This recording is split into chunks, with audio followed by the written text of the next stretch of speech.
Chapitre 17. Chasse. La roncière semble en pincer pour toi, me lance Poppy, goguenarde. Nous sommes déjà le 23 octobre, à 5 jours du début des épreuves pour la gorgée du roi. Ces derniers temps, la belle Anglaise a pris l'habitude de petit déjeuner avec Naoko et moi, avant de rejoindre ses nombreuses amies pour le reste de la journée. Elle ne manque jamais une occasion de me chambrer, de me tester. Tristan, vraiment ? Je rétorque, jouant les innocentes, alors que j'ai tout fait ces dernières semaines pour nourrir sa flamme. Il faut dire qu'il est mignon, le blondinet, avec sa cicatrice de bad boy. Peut-être même qu'il ne te laisse pas indifférente, puisque tu sembles avoir oublié ton vampire d'opérette. Figure-toi que je n'ai pas le temps de penser au garçon, moins d'une semaine avant la première épreuve. Je m'exclame. Quelle idée ridicule elle s'est mise dans la tête. Comment pourrais-je éprouver quoi que ce soit pour Tristan, alors qu'il n'est qu'une carte dans mon jeu? Poppy part d'un de ces grands éclats de rire rauques dont elle a le secret, qui se termine immanquablement en quinte de tout. « Moi, j'ai toujours le temps de penser aux garçons », déclare-t-elle, après avoir repris son souffle. « Et eux, je peux t'assurer qu'ils pensent toujours à moi, pendant la journée au lieu d'écouter en cours, et aussi la nuit dans leurs rêves les plus torrides. Ce Thomas de Longue Dune ne me lâche plus depuis que je lui ai accordé un baiser sous les arcades. Il me fait même passer des poèmes en cachette. » Elle me décoche un clin d'œil provocateur de sa paupière noircie. « Toi et Thomas, » je commence. « Il n'y a pas de moi et Thomas, » me coupe-t-elle. D'abord, il embrasse mal, et puis ses vers sont d'une platitude sans nom. Longue Dune, je ne sais pas, mais Courte Plume, ça c'est sûr. J'en ai honte pour lui. Elle soupire. À vrai dire, il n'y a qu'un pensionnaire qui fait vraiment battre mon cœur un peu plus fort. Zacharie de Grand Domaine. Le Louisianais ? Elle hoche la tête. Déjà, il est américain, ce qui pour moi est un gros plus. Et puis, il est carrément sublime, ne nous le cachons pas. Je parie que je ne le laisse pas indifférent. Mais je sens aussi que son cœur est blindé comme une forteresse. Quelque chose le travaille. Ce beau gosse porte un lourd secret, j'en ai l'intuition. Et moi, ça m'attire follement. Le mystère me donne envie de croquer la vie à pleines dents. Elle prend une inspiration sifflante et se met à déclamer. Vivez si m'en croyez, n'attendez à demain. Cueillez dès aujourd'hui les roses de la vie. Si ce sont des roses vampiriques, tu peux te les garder. Lâche Naoko, lasse des fanfaronneries de notre voisine de table. Oh, toi, la non-insomniaque, tu ferais bien de te dévergonder un peu, rétorque Poppy. Tu pourrais profiter de tes nuits sans sommeil pour vivre des aventures sulfureuses. 2 ans à la grande écurie et pas un seul rendez-vous galant à ton actif. C'est triste à pleurer, mignonne comme tu es. Écoute plutôt les conseils de ce poète autrement plus doué que Longue Dune, dont j'ai appris les vers dans mes cours de français en Angleterre. Cueillez, cueillez votre jeunesse. Comme à cette fleur, la vieillesse fera ternir votre beauté.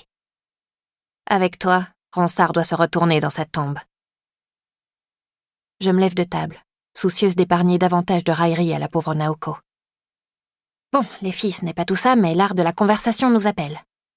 Poppy, si tu te sens d'humeur poétique, tu pourras continuer de déclamer des vers chez Chantilly, la crème des professeurs. Oh, joli jeu de mots. Ta langue est de mieux en mieux pendue, darling. Nous nous mettons en route vers la salle d'art de la conversation. Mais au sortir du réfectoire, nous sommes cueillis par la chevalière de Saint-Loup. Que se passe-t-il ? Le cours d'art martial n'a-t-il pas lieu l'après-midi comme d'habitude ? Pas aujourd'hui, décrète la chevalière. La matinée s'annonce ensoleillée, bien qu'un peu frisquette, et le grand écuyer a décidé qu'elle serait consacrée aux activités d'extérieur. Il est en train d'avertir les garçons en ce moment même. Ôtez vos robes, mesdemoiselles, et enfilez vos culottes les plus chaudes, car nous partons taquiner le cerf au parc de chasse royale. La garde-robe que m'a offerte le roi comporte comme il se doit une tenue de chasse, mais c'est la première fois que j'ai l'occasion de la revêtir depuis mon arrivée à l'école. Je m'y sens tout de suite à l'aise. Même si les épaisses culottes de cuir neuve ne sont pas aussi souples que celles que je portais en Auvergne, elles m'offrent une liberté de mouvement appréciable. Les cuissardes qui les complètent sont à la fois douillettes et légères. Le tricorne orné d'une plume de faisan est assez profond pour que je puisse y ranger mes cheveux. Quant à la courte veste de velours bordeaux doublée de vert, elle est bien moins encombrante que mon long manteau de fourrure. Waouh, sexy! Tu vas tous les faire craquer, belle Deschamps, me lance Poppy lorsque j'arrive à l'écurie. La stalle de son myrmidon jouxte celle de Typhon.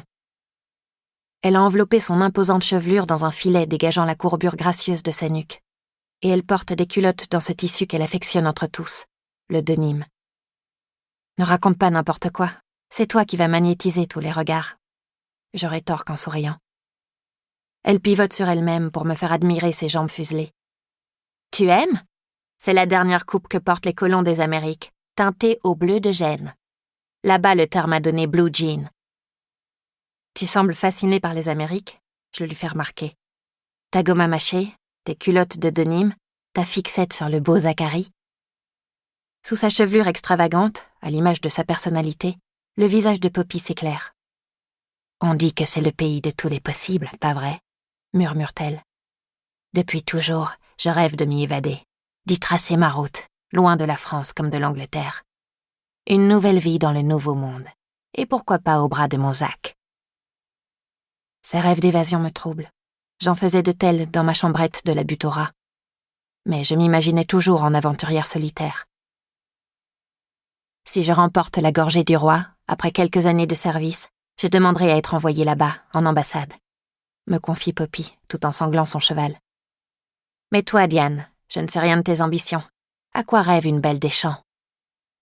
À servir le roi, il n'y a que ça qui compte pour moi, je prétends. Pfff, faillotte, s'exclame-t-elle en riant de son rire un peu cassé.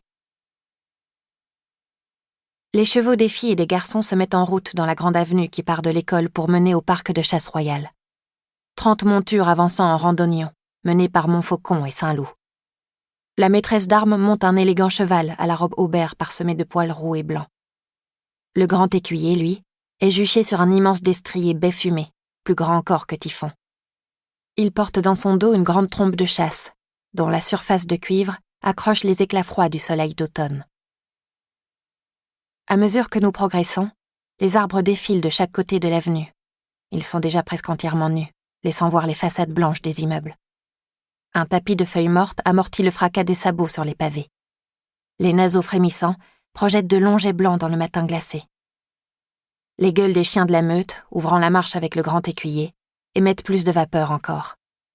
Il y a là une trentaine de molosses, de grands griffons au pelage gris-bleu, excités de quitter les étroites niches de la cour pour se dégourdir les pattes. Nous finissons par arriver devant une large porte cochère, ménagée dans un mur qui s'étend à perte de vue. L'une des entrées du parc de chasse royale. Passé le portique, la ville de Versailles disparaît comme par enchantement, et nous nous retrouvons à l'orée d'une vaste forêt. Un garde-chasse vêtu d'une livrée sombre et d'un épais bonnet de laine nous accueille.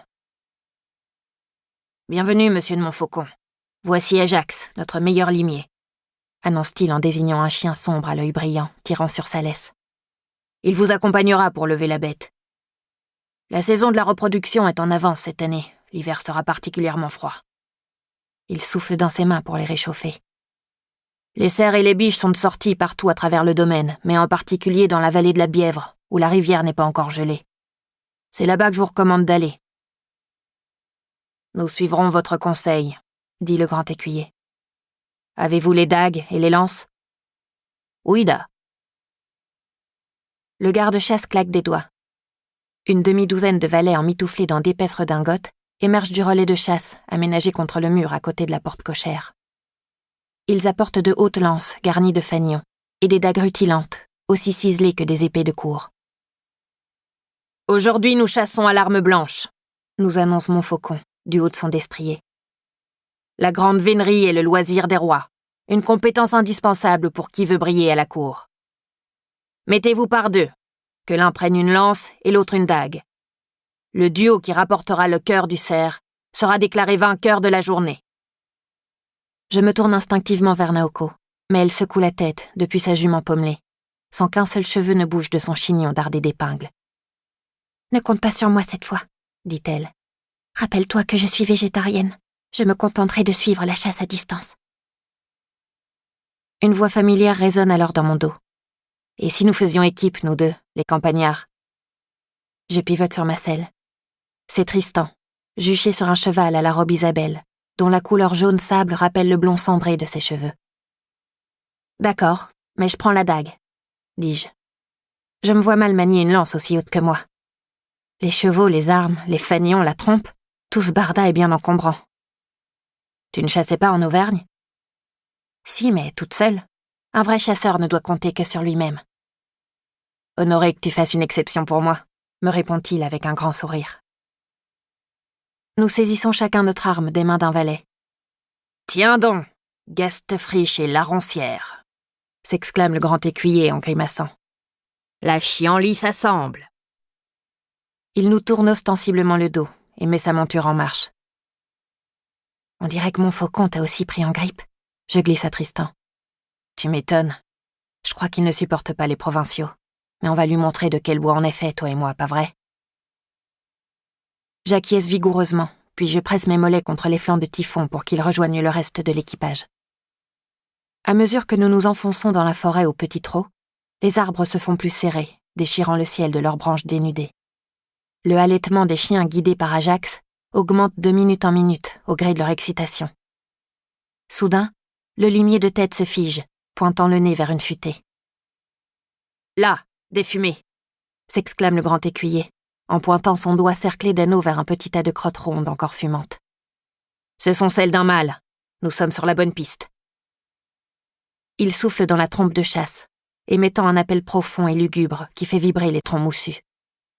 La meute s'élance en hurlant, les chevaux la suivent au galop.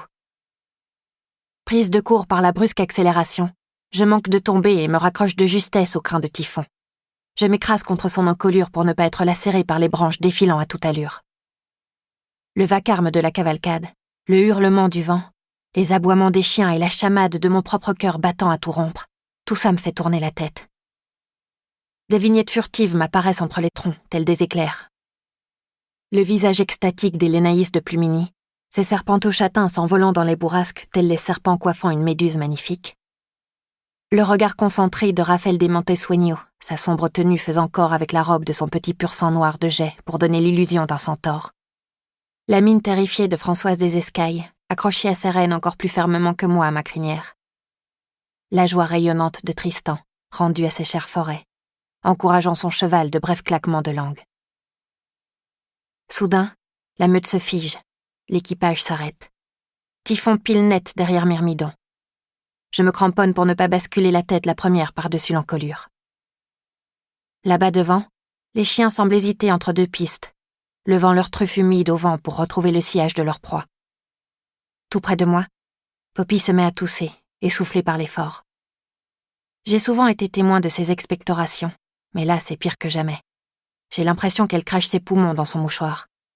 « Tout va bien ?» je lui demande, moi-même à bout de souffle. Elle me jette un regard noir par-dessus la broderie de son mouchoir. La trace laissée sur le tissu n'est pas celle de son rouge à lèvres sombre.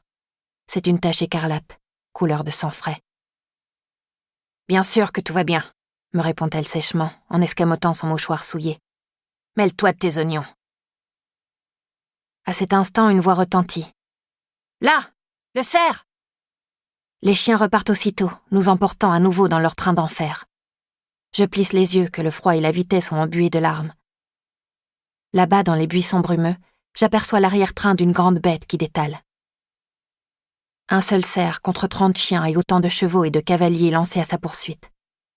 L'inégalité révoltante de cette lutte me bouleverse. Cette curée n'a décidément rien à voir avec mes sorties en forêt.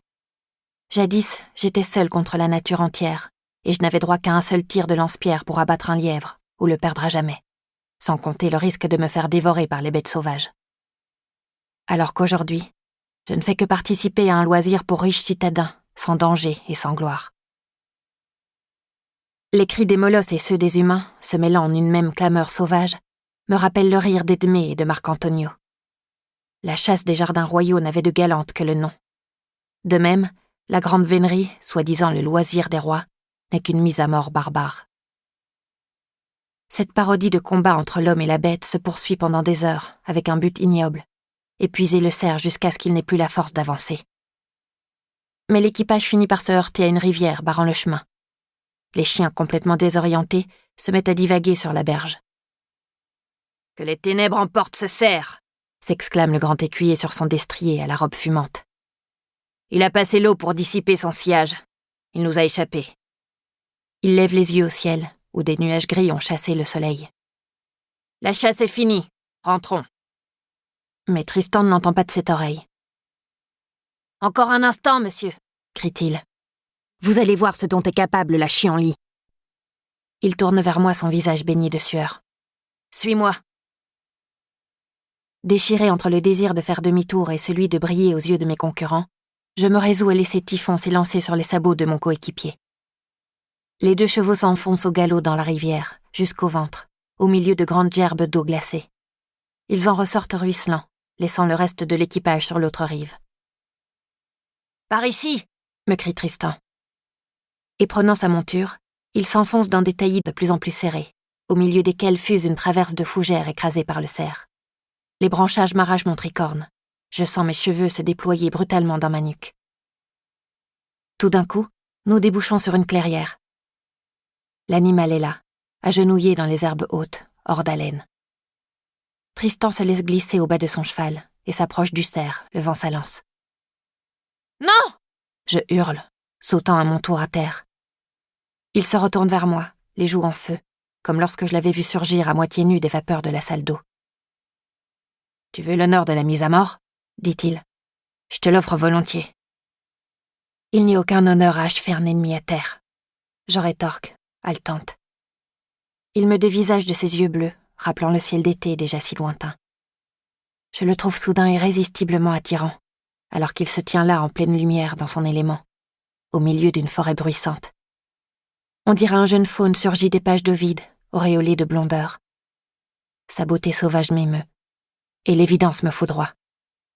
Pendant toutes ces semaines, où je lui ai donné des gages d'affection que je croyais artificiels, de vrais sentiments ont éclos dans la nuit secrète de mon âme.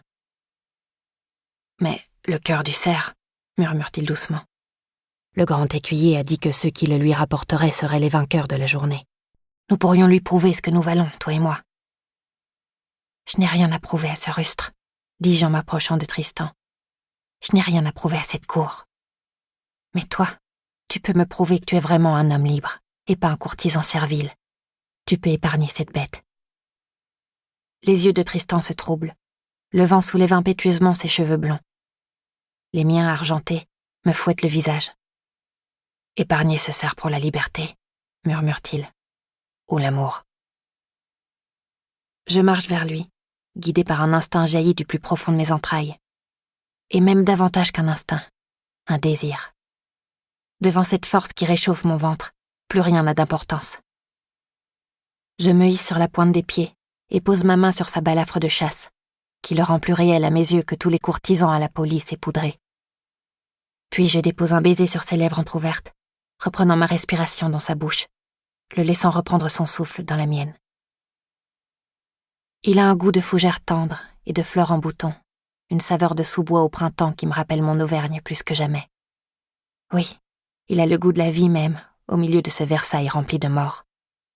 Je passe mes mains transies dans l'échancrure de sa chemise entr'ouverte, effleurant son torse bandé par l'effort, où tambourine un cœur palpitant. Il glisse délicatement ses doigts sous ma veste pour en serrer ma taille frémissante.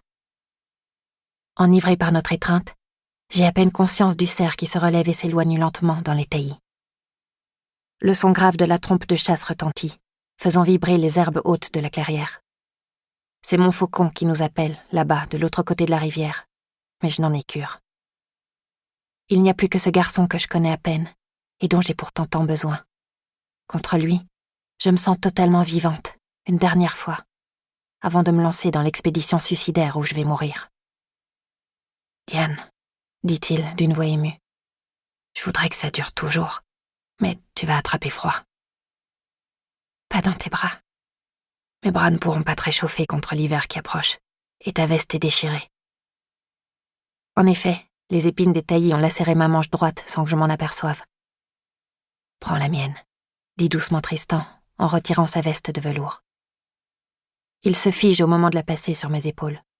« Ton chemisier lui aussi est déchiré, » dit-il. « Ça n'a pas d'importance, » je rétorque. Mais le son de sa voix m'alerte. Elle me semble soudain plus grave, plus distante. Je baisse les yeux. La manche de mon chemisier est fendue sur toute sa longueur, révélant la chair en dessous. Au milieu du coton déchiqueté, à la pliure du coude, une cicatrice de ponction violacée apparaît sur ma peau blême. La marque infamante de la roture.